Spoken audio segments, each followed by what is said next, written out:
Hello and welcome back to the Preppy podcast. Thank you all so much for being here.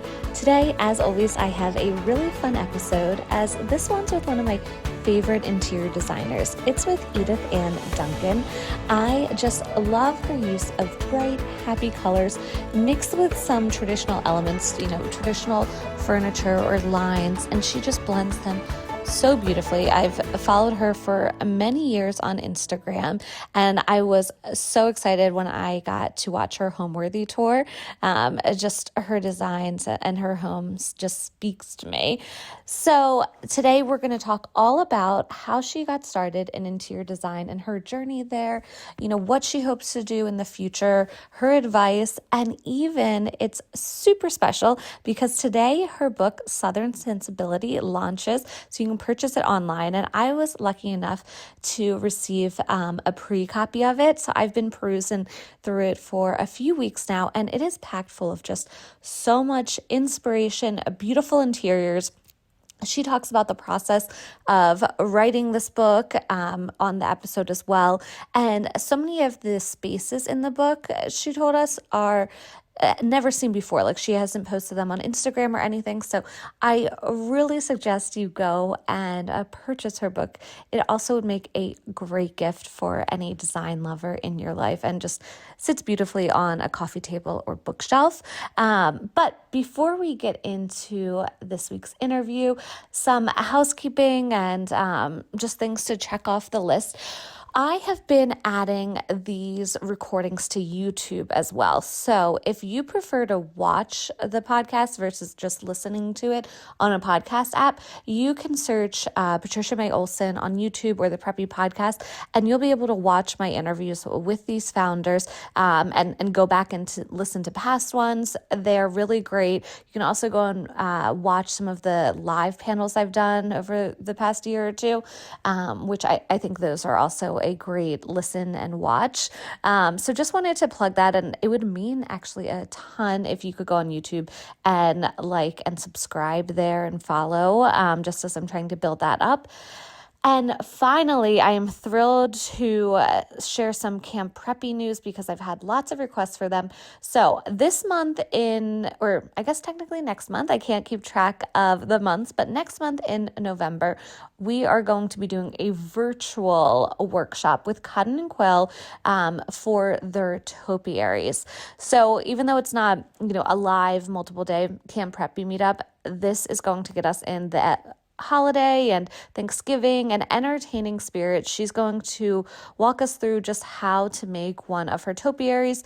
Your ticket will include the form and a few little supplies, as well as her instruction and a ticket, of course, to the virtual recording where we're going to get to chit chat and meet up. So that'll be super fun. I am releasing tickets to that this week, so stay tuned on social media for those links on the preppypodcast.com. And also coming up in the next few weeks as well, I will be putting a link to our Camp Preppy for 2026. The first one that we have is for it's at the Ritz in Dallas, the Los Colinas location there. It's going to be a Valentine's themed 2 nights there. So I will be sharing more information, more links and details of that shortly, but I wanted to just put that on everyone's radar. Okay, let's get into this week's episode. All right. So why don't you first let everyone know who you are, where you live, and what you do? So my name is Edith-Anne Duncan. I live in Blacksburg, Virginia, and we have projects all over the southeastern United States. So I'm an interior designer. Yes. Excellent. And I was telling you, I'm such a fangirl of your work. I think you do such a beautiful job of having your interiors remain classic and having antique elements within the home, but having to be lived in and fun and colorful all at the same time. So I'm so excited to have you on and learn more about you and your business and then your book that just launched too. Thank you. I'm happy to be here. Yes. So let's start at the beginning. Tell me a little bit about you as a kid. Were you, interested in design and, setting a table with your mom when you were little or surrounded by beautiful things? What was your childhood like? So my childhood, actually, I grew up in a home that was professionally designed by a designer there in Winston-Salem, North Carolina. So I grew up with that. And then I talk a little bit about my book. On Saturdays, we would always drive to Winston-Salem, and we would go down these beautiful roads of Renolda and just Stratford Road, beautiful homes, estates, and Chippendale design and architecture. So at first, I really wanted to be an architect. Oh. Yes, I really did. And so the aesthetic of classic homes and the Chippendale and chinoiserie, I just grew up in those elements. Mm. And my both of my grandmothers and my dad had a flair for design. My mom sort of, would like to be. She's pretty good with some of it, but that's really how I grew up in the aesthetic, beautiful homes, and so I always knew. Even in middle school, I would have Lincoln Logs or a dollhouse. I would create my own wallpaper, little furniture, change things around, and then in high school, I took a drafting class. Oh. And the first week of high school, my mom said, Edith-Anne, why are you taking a drafting class? Is there some cute guy in there? I said, no, mom, I want to learn this for myself. And so, sure enough, I had a big drafting table in my room. I would draft as kind of a hobby Uh-huh. and a creative release, and I would just draft elevations of beautiful homes, again, kind of like those that I would see in Winston-Salem, classic architecture. And again, I really would wanted to go into architecture, but my math and science wasn't the best.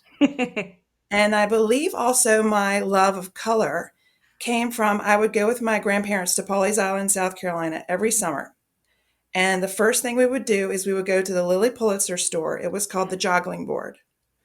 And no, actually, it wasn't the Joggling Board back then. I think it was called, gosh, it slips me.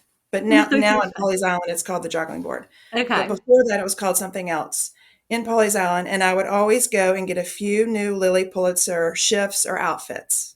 I love And so I think that's where I kind of embraced pattern, color, and Mhm. then the mix of trims applied to things and details. So I think Mhm. that's really where the love of color came to Yep. me. So that's kind of my childhood in a nutshell. I love that. I think when you're surrounded by beautiful things and the people around you realize you have an interest in something and support it, it sets you up so nicely, right? Like it sounds like once your mom realized that you were interested in the drafting class for your own reasons, then fully supportive, bringing you a drafting table. So I love that. Yes.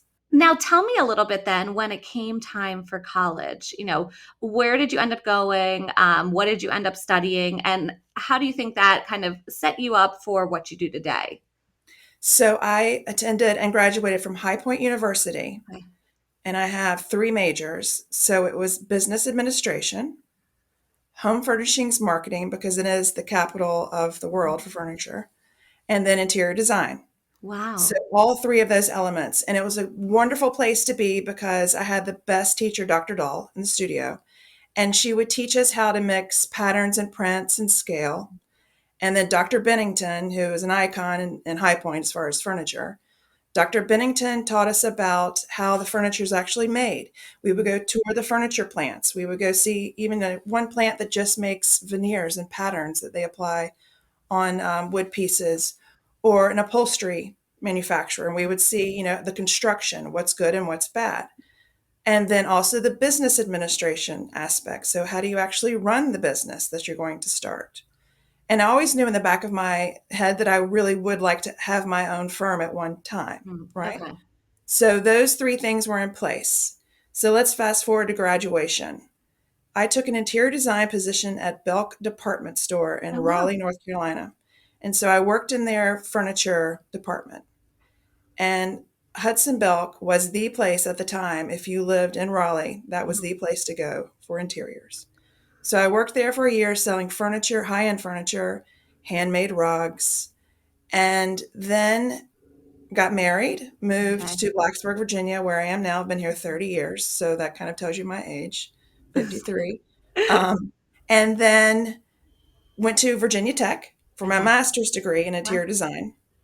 And that's where the historical part and more of the architecture came into play too. So I had to write a thesis, Mm-hmm. and that was about taverns and ordinaries, which is kind of a bed and breakfast of today, Yeah. in Montgomery County, predating, I think it was 1883. So I had to go to Williamsburg, Virginia, go study those structures. So basically, I took all of the information from historical documents to kind of see what fixtures or contents, when Mm-hmm. someone passed away, what contents were in the home. So that would Ah. kind of give you an idea of what was a typical furnishing for a bed and breakfast in its day and time. So, yeah, that Virginia Wow. Tech, loved that. And I tell you what else too was fantastic.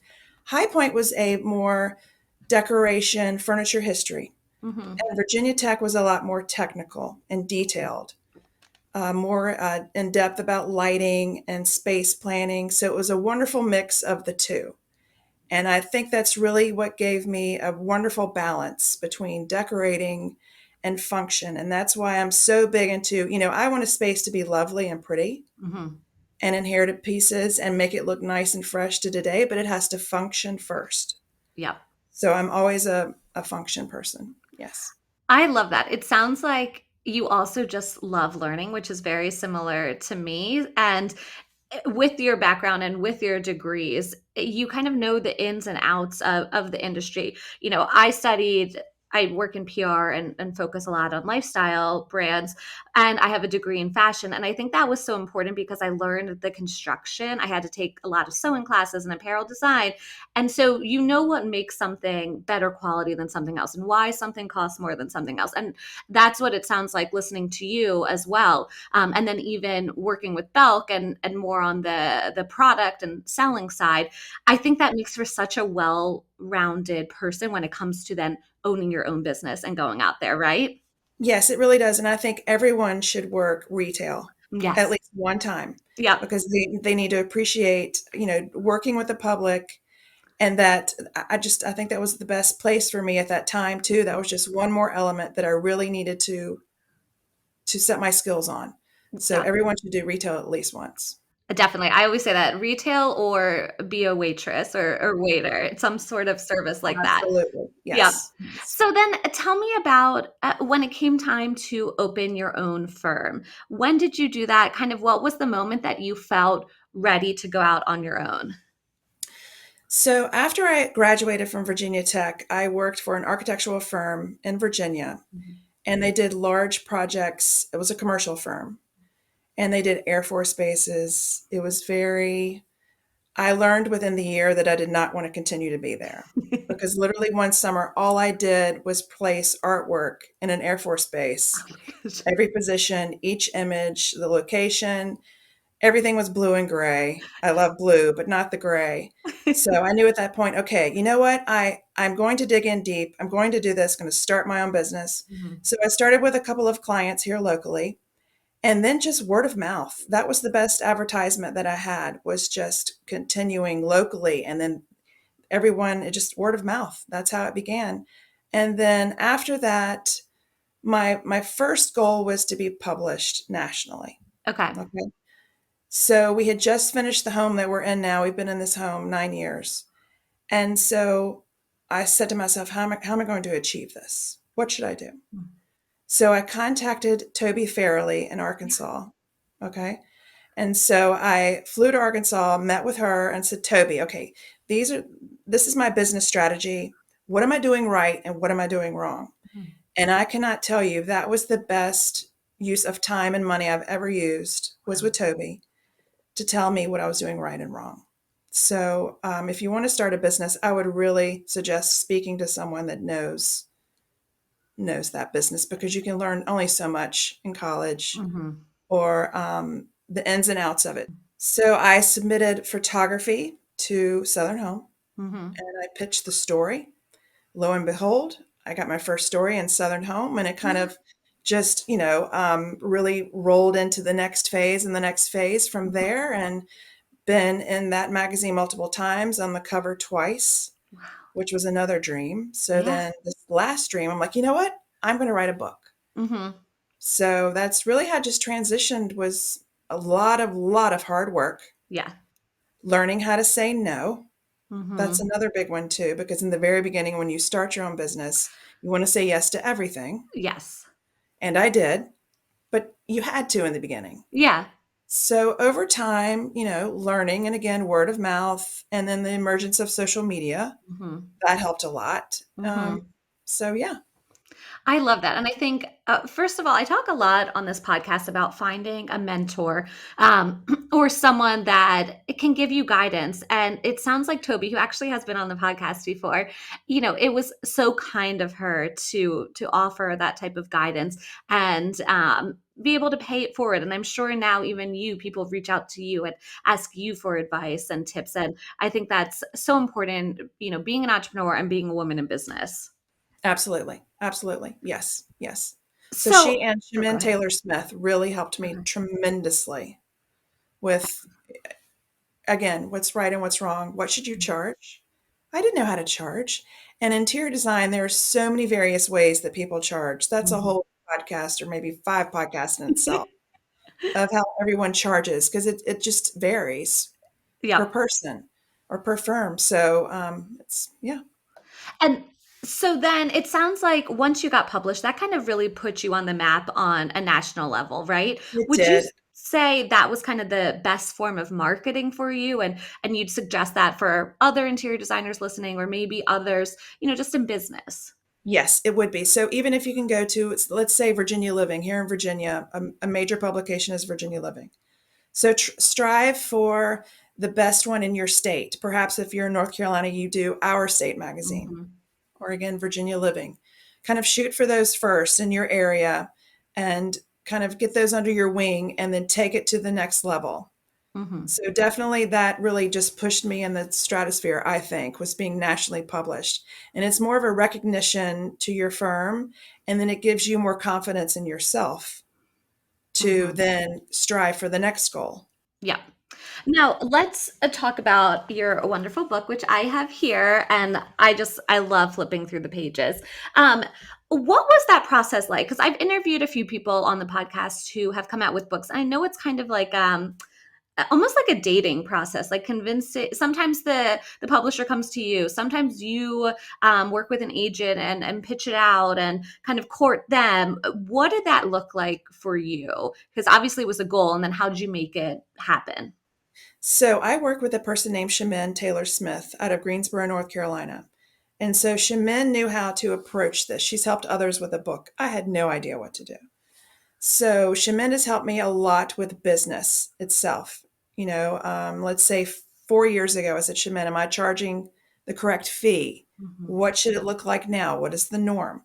So she helped me with the business side. So then when I became very confident, I'm like, okay, I'm ready to do a book. What am I supposed to do? Mhm. And so she walked me through that. And it's really more of it was a long process. It took about 2.5 years to put Wow. together. And you make a pitch to one. Mhm. I was told not to make a pitch, let's say to 8 or 10 different publishers. You Mhm. do one at a time. Okay. And so the person that I pitched to immediately came back, which is Gibbs Smith, the publisher of this Uh-huh. book, came back to me immediately and said, absolutely, we would love this idea. Yes. So from there on, it took about 2 years. And a lot of this, that's the other thing too, is I've saved a lot of photography. Okay, I was gonna ask about that. If you collected this over the years or if you had to go and shoot everything all at once then. I had some that I just shot, Okay. very, very special projects, and I showed those projects in the book pitch itself and said, I have not shown these anywhere else. They are not on social media. And that's what's so great about this book too, is there's content in it that's never been seen before. Mm. So I'm very excited about that. Also this book gives you an insight into tips and how my process, right? Yep. And why there's a purpose. Why did this room start with this piece of artwork? Or what's the rule for lighting? And I love teaching. So I taught a little bit of interior design at Radford University.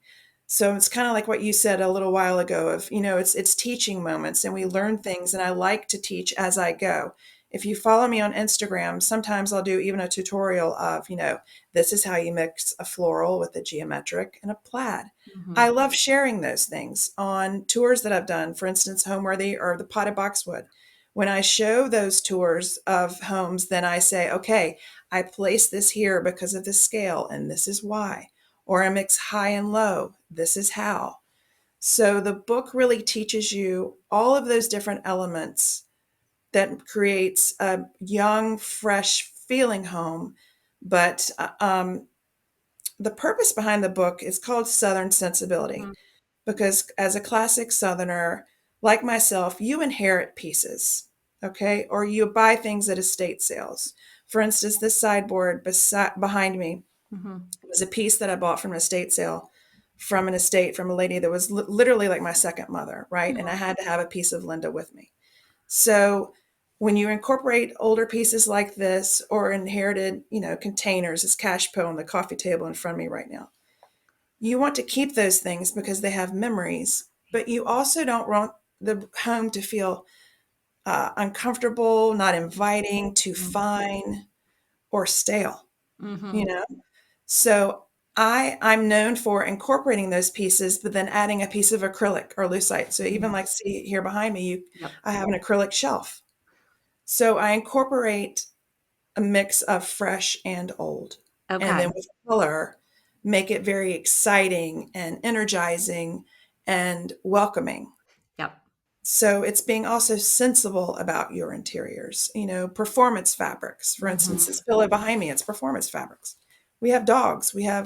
Our children are older now, but even homes that I do, it has to be sensible. Yes. You have to live, you live there. You want it to be beautiful and elegant and sophisticated, but also livable. Yep. So in this book, it's just more of using inherited pieces or pieces that you buy at an estate sale, keeping it fresh and lively and being sensible. I love that, and I feel the same way. I love collecting special pieces from my grandparents or an estate sale who I might not have known the person, but I just love that there's a story behind it or an energy behind it. I love in the book a quote from your mom about using your silver. Can you share that? Because I'm also someone like I pull out our wedding china if we're entertaining friends and silver, and I use those fancy things in the everyday. Right. So there's two funny stories with my mom and sterling silver. The first one is, the classic pattern that everyone a lot it's very popular is called Chantilly, right? Mhm. Chantilly by I believe it's Gorham. So my great grandmother and my grandmother had that pattern.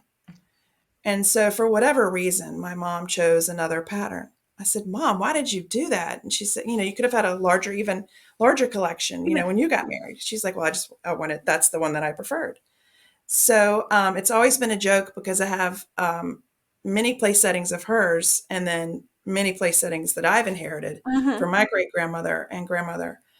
But my mom always says, and this goes for anything, even for instance, like right now, I have a beautiful cocktail napkin and beautiful Mhm. glassware. You use these things every day. Have them be accessible, and every moment you need to make it special. Mhm. And it's just like my mom said, Edith-Anne, if you don't use your sterling silver every day, the second wife will. It's kind of a joke. I love it. That's so funny. Yes. So it's just, a teaching moment of you need to enjoy every day and make everything that you touch be meaningful. So why Mhm. not use embroidered napkins or pretty glassware, nice, pretty slippers, Mhm. everything that you touch, even if it's a tray in we have a coffee bar here. There's a tray that contains mint julep cups, silver inherited, Mhm. right, with coffee stirrers, and then a nice little container that holds, my little stevia packets. And then, there's bottles of various items on there, but just make it pretty and nice Mhm. and use wonderful pieces that you find and use them for something. It just doesn't have to be meant for mint juleps. Yep. You may use it for Q-tips or sugar packets. Use those Mhm. pretty things for other uses. So again, use it every day because if you don't, someone else will. Yep. I love that. It's like the needlepoint pillow I always see that's fly first class, your heirs will. Like, so Right. yes. Yeah, that's right. That's right. Yeah. I love those sayings. Um, So I also wanted to talk a little bit about collaborations because I know you've collaborated with House of MBR. You have a rug collaboration too going on right now, and I think that it's a great strategy in terms of working with the book then and building your social media. But then also, it's probably fun to work on those collaborations and different elements. So can you tell me a little bit about them? It is, it is. So the first one was with House of MBR, and even like today, I have on a blouse from her, and it's equestrian themed. I do not ride horses. I wish I did, but I've always loved that aesthetic, and so I came up with the idea of let's do something with horses. And so Michelle, we collaborated together and came up with this great derby. It's called the Duncan Derby dress, and it was a wonderful fundraiser for a food bank in Eastern North Carolina. Oh. So I love that. So the proceeds, part of the proceeds, went to that. And then we just came out with another rug collaboration with KES Collections. This is Morgan and I have been working together for many years because I could never find a rug that I completely love the scale or the pattern or all the exact right colors. So we would always design the rugs together and I would pick the colors, right? All of the threads. Mhm. So we're like, you know what? Everyone, when they read this book, Southern Sensibility, I know that I'm going to get calls that say, Edith-Anne, I would love that gentle dragon rug. What is this rug on the cover? Mhm. Where can I get that? So Morgan and I said, okay, let's have some of these rugs made into great colorways. Let's say blue and white or camel and white. Some are hot pink. Let's have an array of various color options. And so we debuted that last week. Been a great success, and I'm very excited about it. And even it's as custom as down to an inch because when I order rugs, of course, it's made for that space specifically. And there's a formula to that of how you measure the size of a rug. So I'm very excited because I've worked with her for years. It's a lovely product, all wool. It's a wonderful price point as well. It's an investment. But again, I would rather you buy one nice rug instead of three inexpensive rugs. Mhm. Just like I would prefer to you to buy one great sofa instead of two. Doesn't Mhm. have to be fast. Just Yeah. buy as you go and buy really well made things. So I'm very excited about that. And then I have some coming up. I'm in the works now, even in the last couple of weeks with Mm. others that have approached me. Because even things that I use every day, I'm like, gosh, this would be so much better if Mm. it had X, Y, and Z. Or what if it came in this pattern or this color? Why does it Yep. have to be this? Yep. So I'm always thinking of that, always. So yeah, some exciting things coming along. I love the rugs, especially that dragon one. When I saw you post it on social media and then seeing it in the book, I'm like, "Oh, I need that." It's so good and the colors. Yes, it comes in Yeah. a runner too, and we have the runner here in our home, and I love it. It's just so fun. Love it. Yeah. So let's talk a little bit about dreams. It sounds like you're someone who's very goal oriented or, a manifester, we say these days too. It sounds like with the magazines, with the book. First, who would be your dream person to design a home for or a dream collaboration to work on, something like the rugs or clothes with? And then just like what's another dream of yours or something on your bucket list of dreams? Well, my ultimate dream would to be because again, I love these teaching moments and Mhm. speaking. I would love to maybe create 2 to 3 homes a year Okay. and be on a speaking circuit. I Okay. love speaking to, women's clubs, garden clubs. Mhm. I would really like to do that. I've done some of it, and I've really enjoyed it a lot, a lot. And I also like sharing my thought process with younger designers. Mm. So perhaps there's something with, I don't think teaching, but if there's Mhm. some way that I could contribute to back to Mhm. younger interior design students, I don't know what Mhm. that is yet. Like a mentor program maybe or something. I don't know. Possibly, Mhm. possibly, because that's another thing. Designers, we keep things so close to the vest and we don't want to share our secrets. But I'm now at a place that I'm thankfully very blessed with where I am right now. And it's going to be time in maybe the next 5 to 10 years for Mhm. me to pass the baton and share my knowledge too with them. So I Mhm. don't know what that entails. Maybe that's Mhm. another book of sorts that's more of a how do you do this? Yeah. I don't know what that is yet. Yeah. So that's one dream. So the speaking engagements, passing along my wisdom to others. Uh, Is there anyone you want to design? Yeah, like a dream client or collab. gosh, mm, And it could be someone like Kate Middleton. Like it could be really out there, but like put it out there. I would love to do something with Kathy Hilton. I love her. She's so great. Yeah. She's so fun. Like, I love her energy and just her attitude about things, Yeah. and her that one sunroom or living room that she has with the Mhm. fretwork and the mirror. I'm enamored with that room. I Yeah. love her room, that room.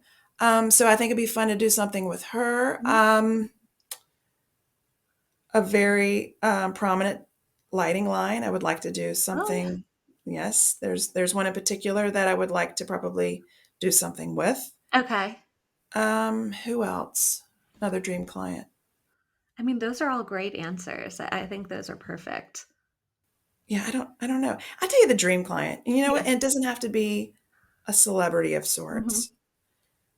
And I've had these, and it's literally the client that says, Edith-Anne, I want you to do what you want. I trust you Yep. completely. And I talk about that in one of the chapters of the book.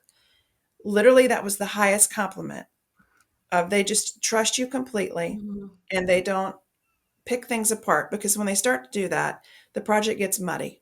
Yeah. And it's just not the same, and the end result is not going to be the same, and no one's going to be happy. Mhm. So, when I also work with other vendors and they say, Edith Ann, well, would you prefer X, Y, or Z? It was actually a personal clothier that I met. And he said, do you like these ties, or which Mhm. suiting fabric do you like? And I said, you know what?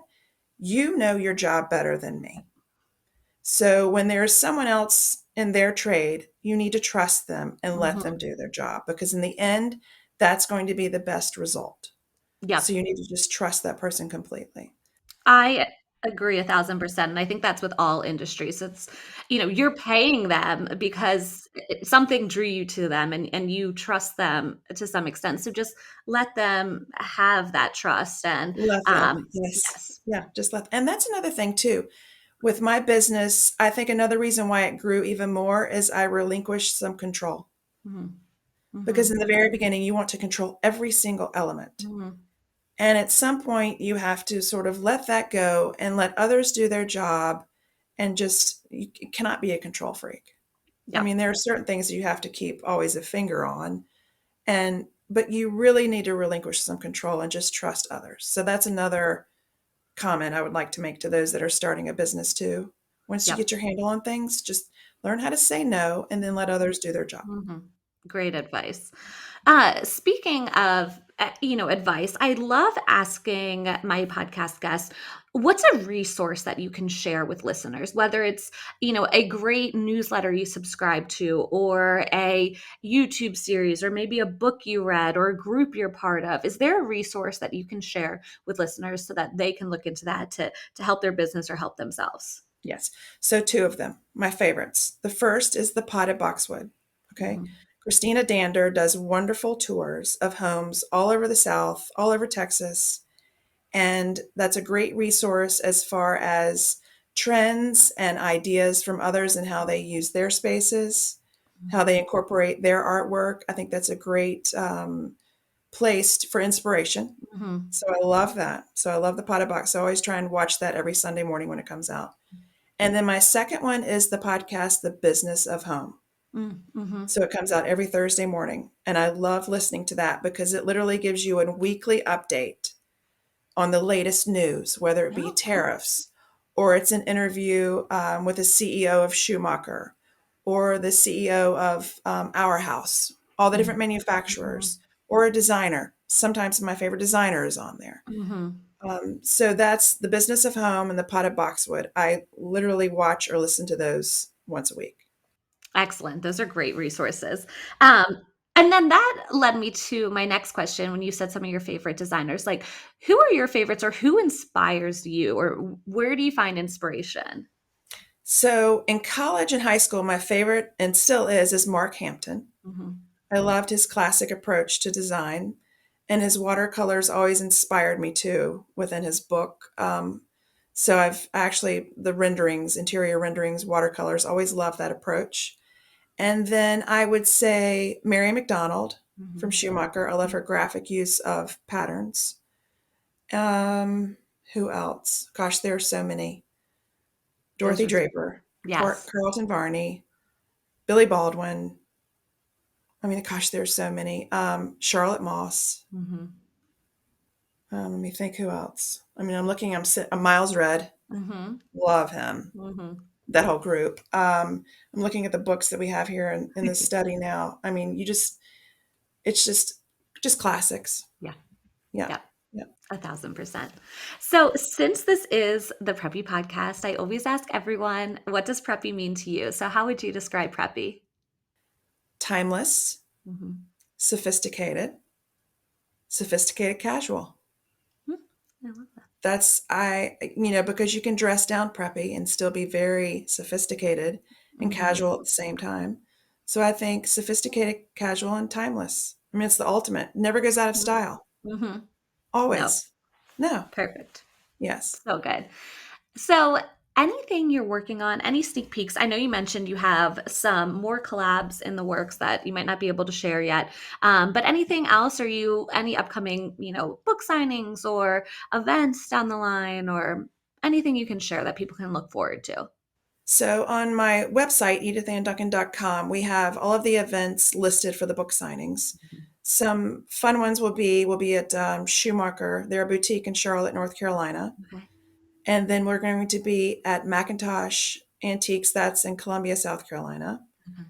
Monkeys, it's a great clothing store in Winston-Salem, North Carolina. And then if you are affiliated with the High Point Furniture Market and have a pass, Mhm. then I'm going to be at Chelsea House that Sunday at Market with a design panel with Eric Ross, also moderated by the fabulous Lynn Terry of Southern Home, editor of Southern Home. So she is going to be the discussion panel leader. So that's on Sunday, I believe at 11, and they're going to have a brunch. And again, that's at Chelsea House Showroom. Okay. Very excited about that. Yeah. And then in the spring, I'm going to be in Raleigh, North Carolina, and in Wilmington at a garden club there. So the events page kind of keeps you updated with Mhm. where we'll be with the book signing. And then as far as projects, I'm really excited. Next week, for the first time, we're installing a home in Cashers, North Carolina. Oh. Yes. And so the tones of that project are wonderful chocolate browns and greens, camels. So I'm excited about that. So that's a different look than what you all have seen from me. Mhm. And then we're also working on a private residence at the sporting club near the Greenbrier Resort in West Virginia. Okay. Beautiful renovation. Can't wait to share that one. So we've got some really neat projects in the works too. I'm very excited. Oh my gosh. Okay. I am so excited for those. So then that leads me to my next question is where can people find you? You shared your website, but then all of this on social media you'll be sharing, right? Oh, So, yes, absolutely. Just follow at Edith-Anne Duncan, and that's okay. Anne with an E. And I go by Edith-Anne, not Edith. So I Yes. use, it's a double name, Edith-Anne. Yes. Perfect. And then finally, your book. Where can they find that? On your website, on Amazon? Yes. So you can get a personalized signed version on Mhm. edithannduncan.com. And then it's also found at Barnes& and Noble, Amazon, and then other places. And it drops October 14th. So the Mhm. release date is coming up. So I'm very excited. Very Excellent. excited. Yes. Well, I'm so excited for everyone to get their books and check you out on social media and follow along and support you. It was such a pleasure chatting today. You were fantastic. Thank you so much for this opportunity as well. Thank you so much for listening to the Preppy Podcast. I hope this put a little prep in your step for the day. Please subscribe, rate, and review on wherever you listen to your podcast, and follow along with @the Preppy Podcast on social media.